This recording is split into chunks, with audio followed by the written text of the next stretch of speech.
জন্মদিনে উইশ করা যাবে কিনা দয়া করে কোরআন এবং হাদিসের আলোকে উত্তর দিবেন।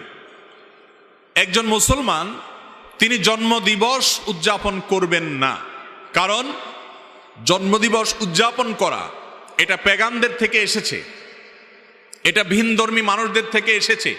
শুধুমাত্র তাদের থেকে এসেছে তা নয়, জন্মদিনকে কেন্দ্র করে যে কাজগুলো হয়ে থাকে, এমন কি এই যে আমরা আগুন জ্বালিয়ে থাকি, অনেকে জন্মদিনকে কেন্দ্র করে মোমবাতি জ্বালিয়ে থাকেন, কেক কাটাকাটি করে থাকেন, এই সবগুলো হুবহু এইভাবে এসেছে অনেকগুলো ভ্রান্ত বিশ্বাস থেকে।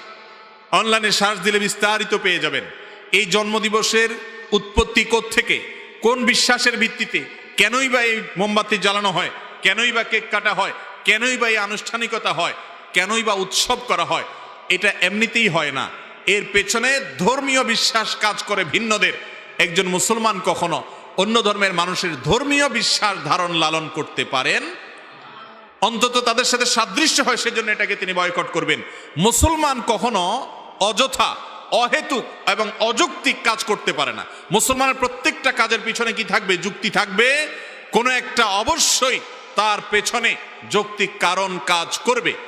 আপনার জীবন থেকে একটা বছর খসে গেল, আপনার জন্মদিবস আসলো, ধরেন আগামীকাল আপনার জন্মদিন, তার মানে হলো আপনাকে আল্লাহ যত হায়াত দিয়েছে তার থেকে একটা বছর চলে গেছে, পরবর্তী বছর আবার ওই দিনে আসলো, মানে আরেকটা বছর চলে গেছে।